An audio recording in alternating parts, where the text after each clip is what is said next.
Всем привет, это русское радиошоу, подкасты и видео для тех, кто изучает русский язык. Это вторая часть нашего интервью с Сергеем, и мы пытаемся выяснить, почему у многих людей сейчас в тренде ностальгия по Советскому Союзу, по советским временам. Действительно, все было так прекрасно в этой лучшей стране на Земле. Или все-таки нет? Включайте субтитры, скачивайте транскрипцию. Мы начинаем. Изучай русский с удовольствием и с русским радиошоу. Изучай русский с удовольствием. Надеюсь, что вы посмотрели первую часть нашего интервью, уже знаете, в каком формате проходит это интервью. Я задаю вопросы Сергею, который практически половину жизни прожил в Советском Союзе, и пытаюсь узнать, правда ли, что в Советском Союзе так прекрасно всем жилось. Правда ли, что в Советском Союзе ты не мог построить хорошую карьеру и вообще найти хорошую работу, если ты не был пионером, комсомольцем и не был членом коммунистической партии? Без партбилета можно было найти хорошую работу? Искать работу практически в советской стране не принято было. То есть все шло по правилам. И после университета и института тебе говорили, где ты будешь работать, в каком городе? Да, потому что пытались расформировать людей равномерно. Где нужны были специалисты, туда и направляли. Поэтому такого поиска работы, что вот мне негде, не было. Страна большая, мест много. Интересно, а можно было, например, поменять работу и сказать, я не хочу работать на этом заводе, я хочу работать на другом заводе? Нет, была обязанность отработать 2 года. Вот до какого-то периода это обязательно. Почему? Потому что считалось, что бесплатное образование, то есть в тебя вкладывает государство деньги, будь добр отработать на благо государства 2 года. Это было закон. То есть если ты нарушал закон, ты нес ответственность. Как прекрасно работают манипуляции, и ни у кого из советских людей не возникал вопрос, откуда государство берет деньги, не из налогов ли этих же граждан? Получается, что возвращают долг 2 раза. Вот поэтому строить карьеру все равно человек начинал с какого-то рабочего места. Дальше, конечно, все зависело от активности человека, от его личных качеств. И, конечно, ты правильно перечислил, нужно было обязательно быть членом коммунистической партии, потому что руководящие должности ты мог занимать только при условии, что ты являешься членом КПСС. И у тебя идеальная биография. Да, чистая, как белый лист. Да, то есть идеально в каком смысле? Это не просто о том, что ты ни разу не подрался и тебя не видели пьяным. Но, например, что у тебя обязательно есть муж или жена, у тебя обязательно есть ребенок, а лучше мальчик и девочка, и они тоже прекрасные пионеры и комсомольцы. То есть биография должна быть идеальной. Что у тебя нет родственников, которые либо сидевшие, либо диссиденты. Или прячут в шкафу книги Солженицына. Да, то есть вот это тоже. Ну и как дальше строилось?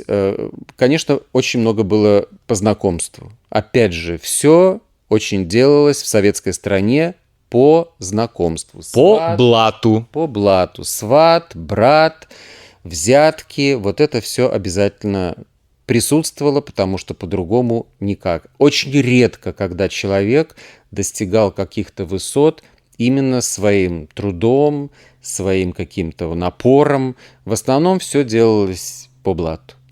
Правда ли, что в Советском Союзе люди абсолютно бесплатно получали квартиры, эти квартиры становились их собственностью, хотя такого понятия в Советском Союзе не было?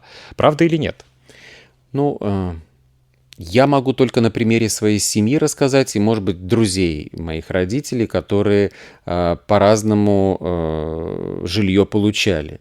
В основном, конечно, это от предприятий. Надо было становиться в очередь, И дальше разные категории, там, сколькикомнатную квартиру, от чего это зависит, от количества людей в семье, занимаешься ли ты там общественной работой активно. То есть все учитывалось, и потом уже доходила очередь и получали. Вот, например, мой папа получил квартиру от завода.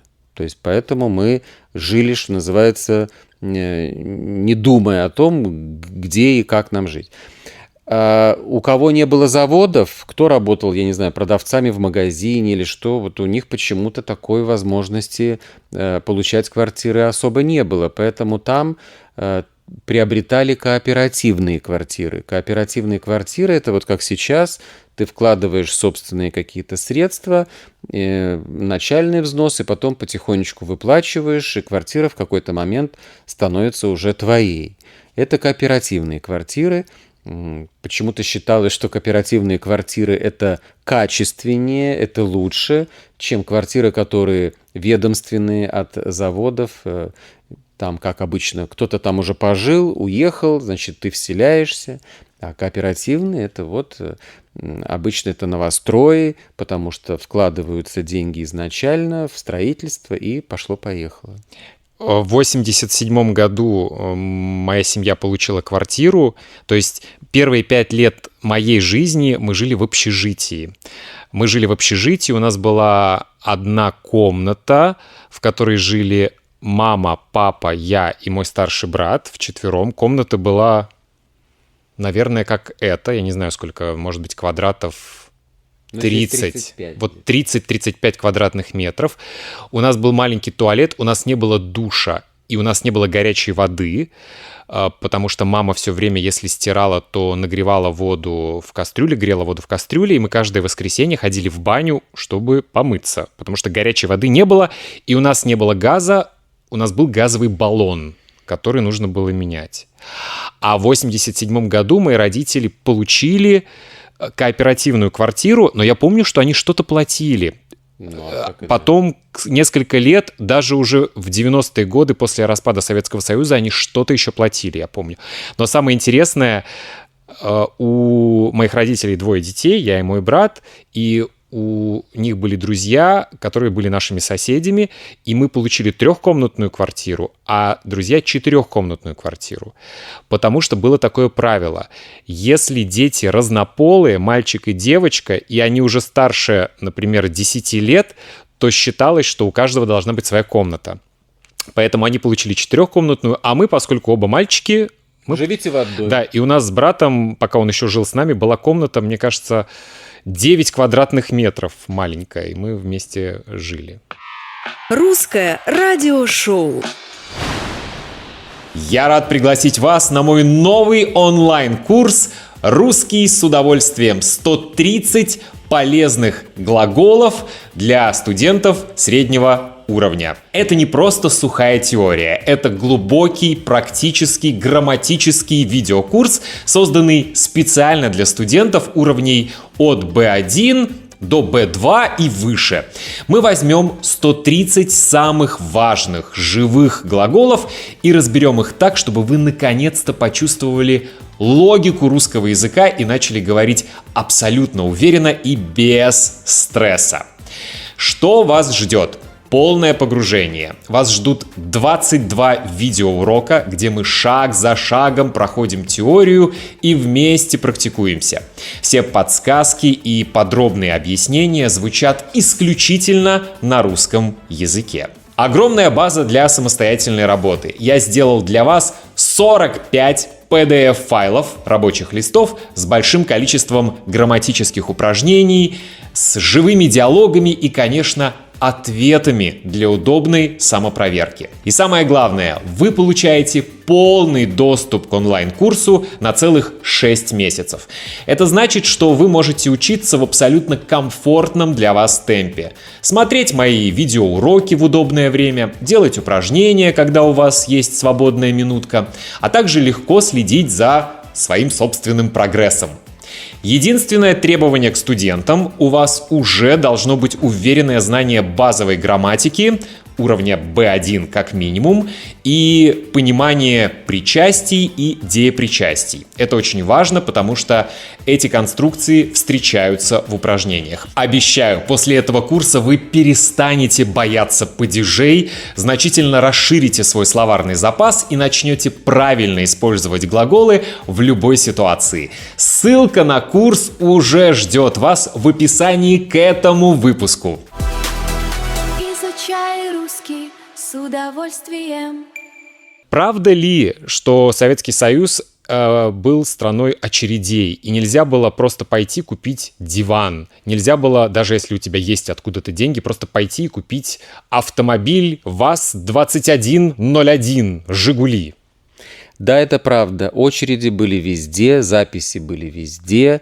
А почему? Потому что дефицит, как это модное было слово в советской стране, достать дефицитный товар, это надо было хорошо попотеть, хорошо подождать или хорошо кому-то заплатить. Не справлялась страна с производством товаров народного потребления. И в силу своей недоразвитости. Если вся Европа уже шагала вперед, это как мы уже сейчас понимаем. Раньше-то мы этого не понимали, и нам казалось, что те трудности, которые страна преодолевает, это временные трудности.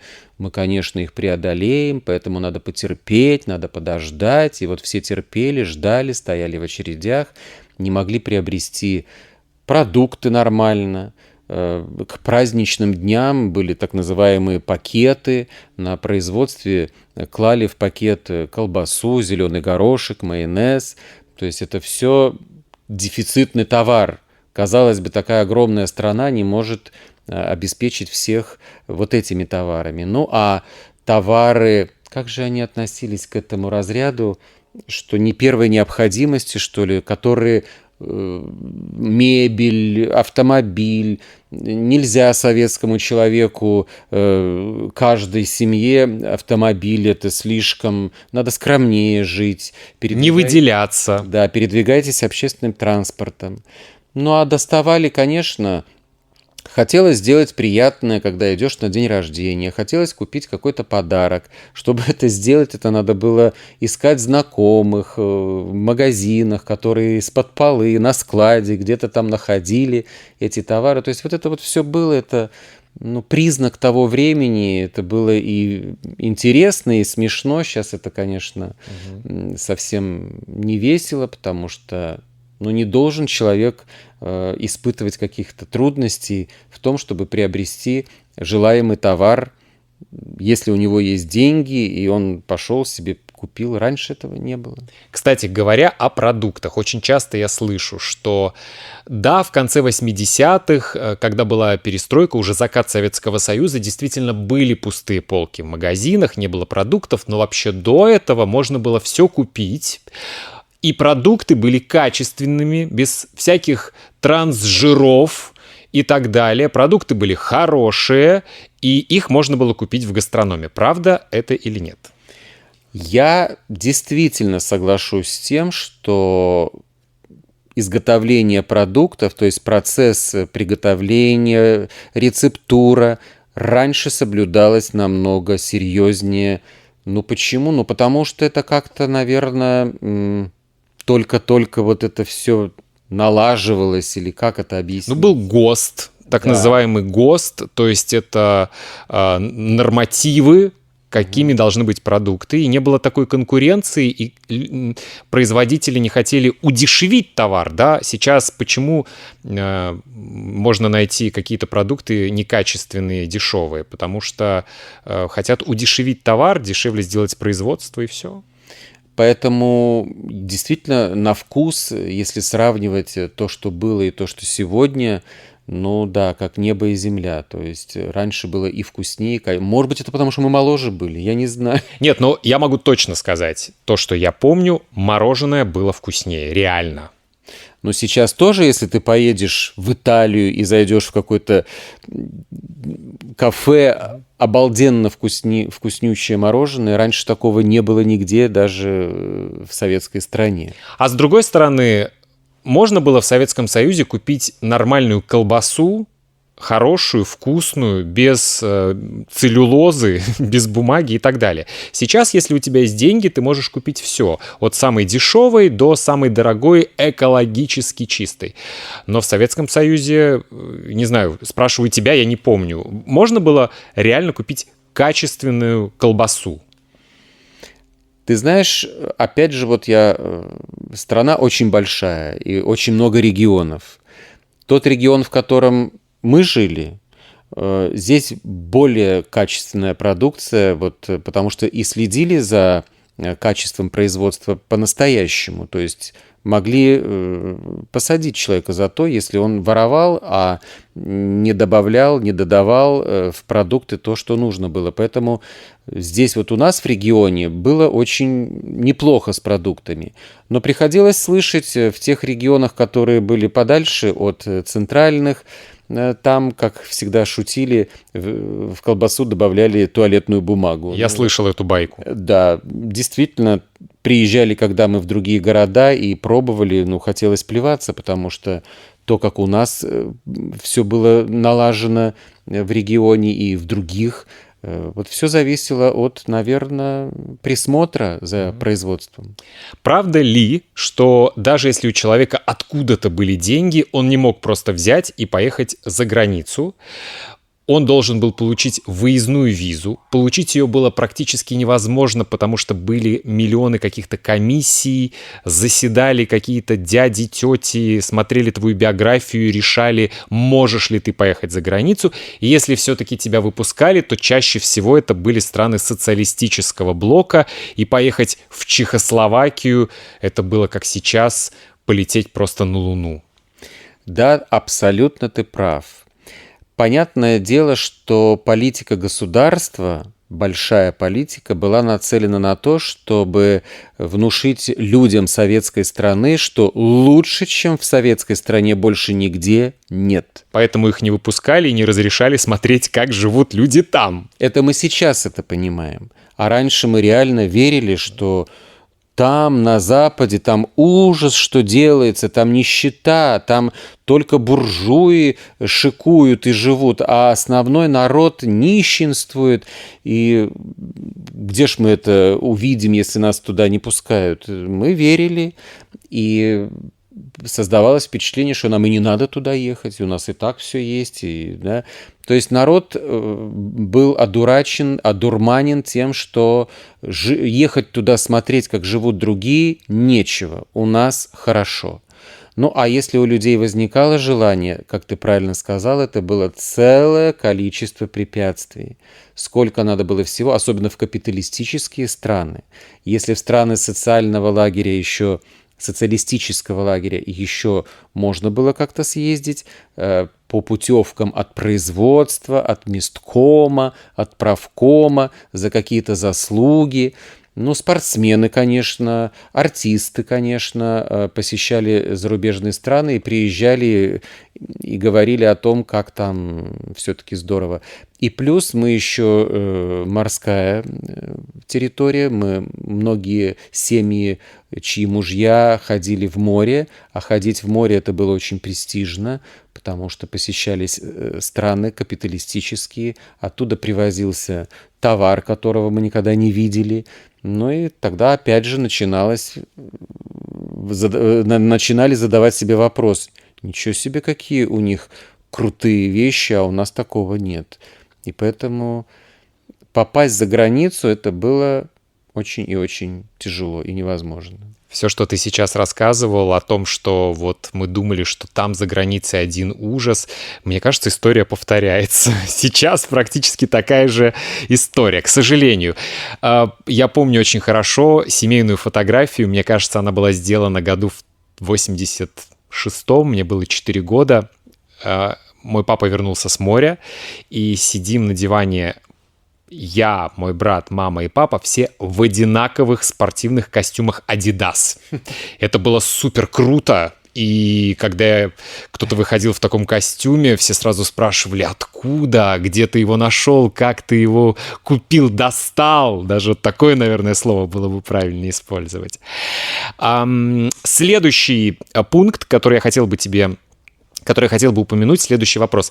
Правда ли, что люди были добрее? Часто приходится слышать, вот раньше как-то дружно все жили, с соседями общались. Если не хватало соли, могли постучать к соседям, попросить соли. Если приходили гости, могли попросить у них табуретки, чтобы гости сели. Все дружно жили в большой дружной стране. А сейчас даже имен соседей не знаете. Ну, ты все описал правильно. Я действительно жил в такой обстановке, когда очень дружны были соседи по дому. То есть мы знали, кто живет наверху, кто внизу, кто под нами, кто слева, кто справа, у кого какие беды, у кого какие проблемы, кому нужно помочь или не нужно помочь, над кем-то посмеяться. Ну, а были вот эти бабушки, которые такие дежурные в домах бабушки, которые вообще про всех все абсолютно знали. Но опять же, это все было почему? Потому что не было интернета, не было так много телевидения и каких-то компьютерных игр, потому что сейчас мы наблюдаем, это изоляция именно по причине, что в компьютерах сидят, в гаджетах сидят, мало общаются, это видно и по молодежи, и по взрослым.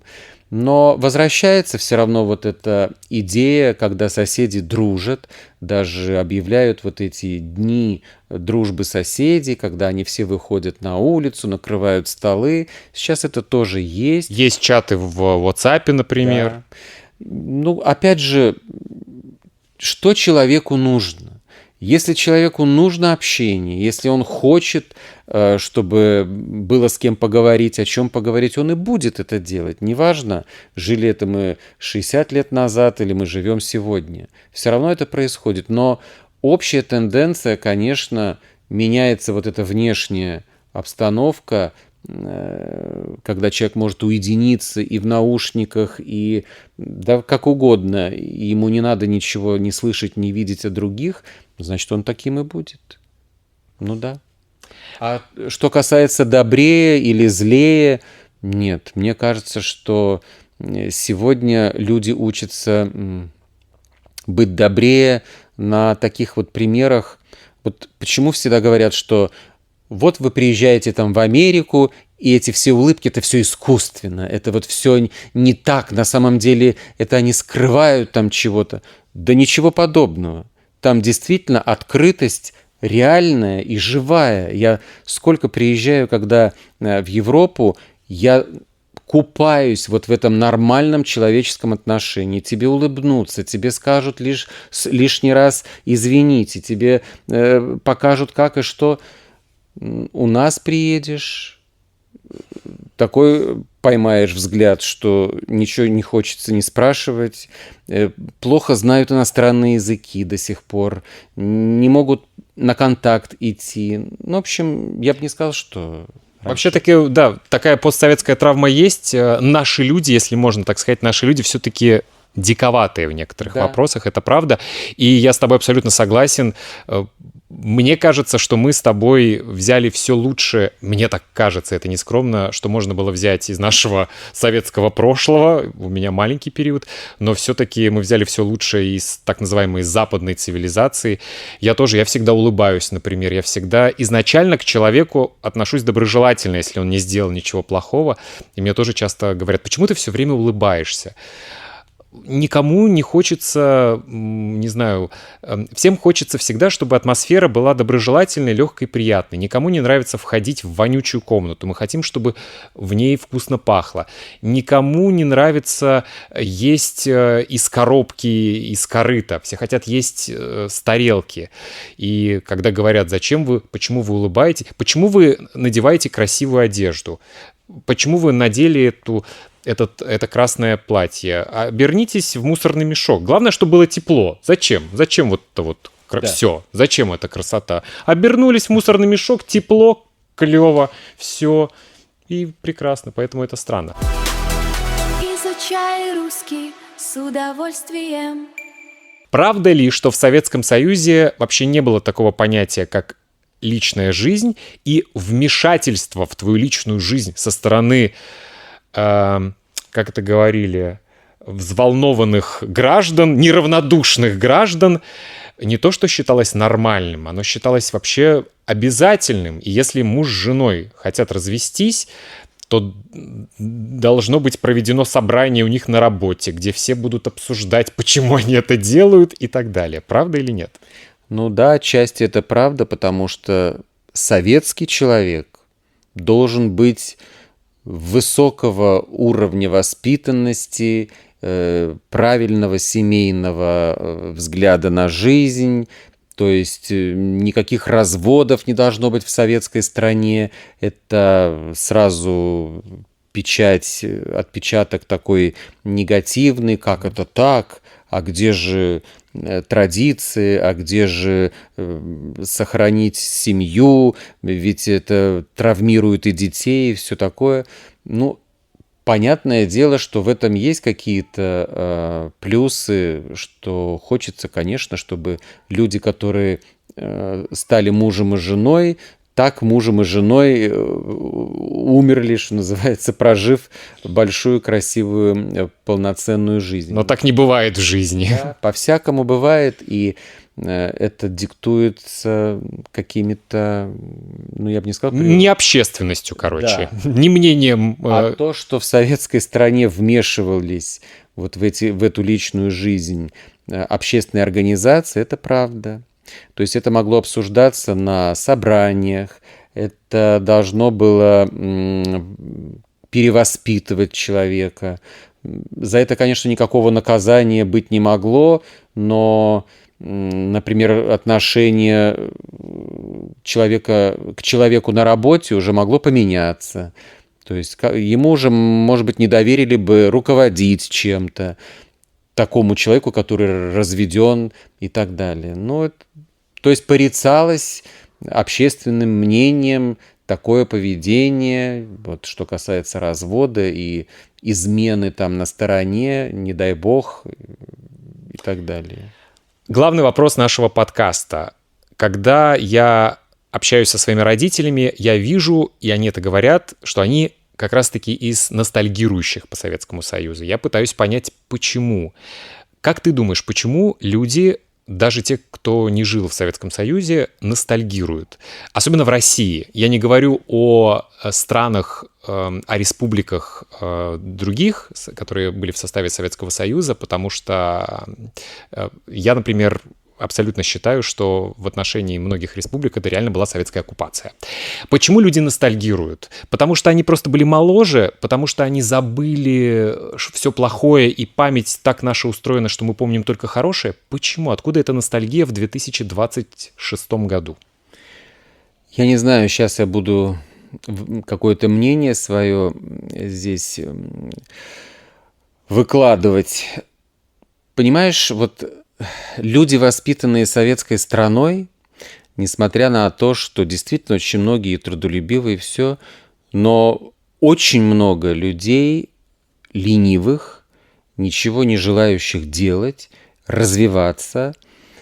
И вот сейчас, как мне кажется, именно ностальгия по тем временам – это и есть защитная реакция от того, что они ничего не добились в жизни, что они нигде не побывали, что они не умеют ценить какие-то нормальные вещи, соглашаться с тем, с чем в советской стране никогда не соглашались, это было под запретом.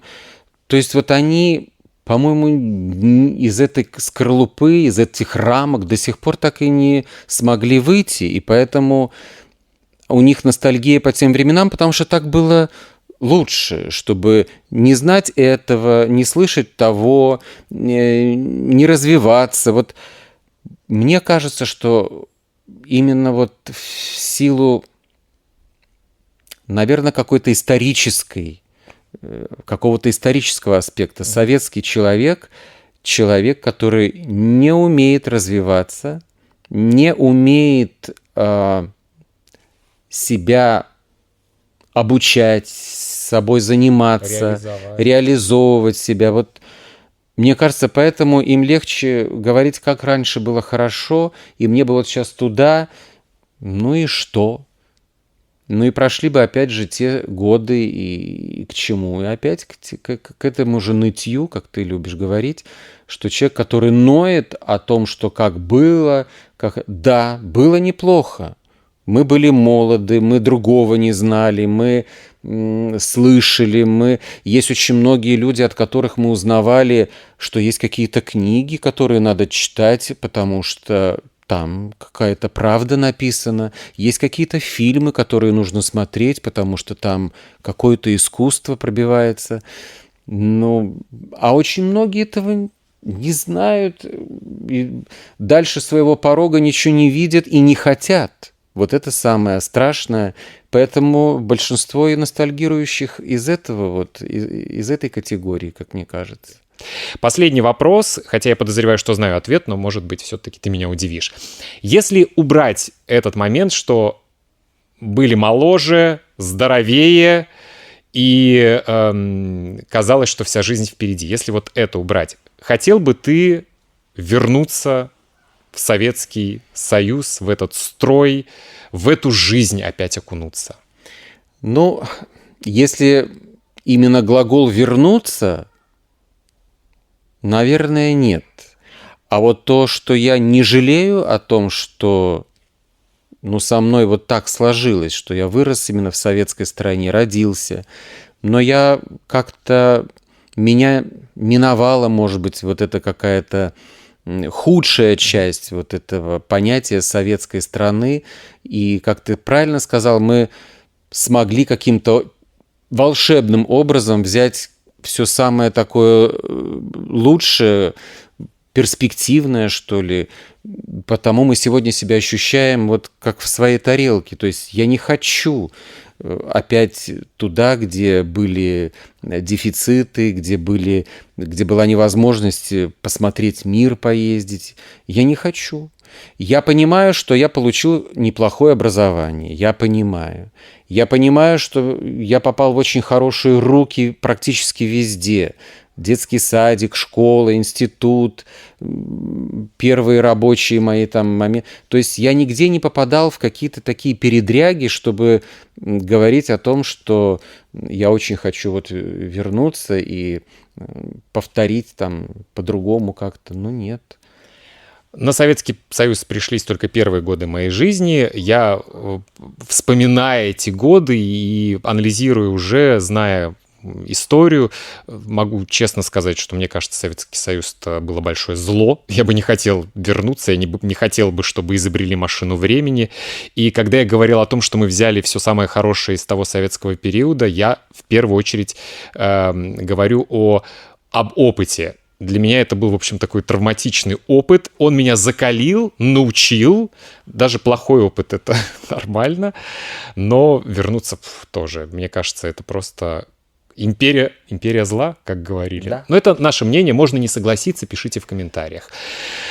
Ох, схватим мы с тобой много комментариев и хейта, это нам и нужно. Друзья, на сегодня все. Ставьте лайк, если вам понравилось это видео, ставьте дизлайк, если оно вам не понравилось. Нам важна любая реакция. Изучайте русский язык с удовольствием и с Русским радиошоу. Пока!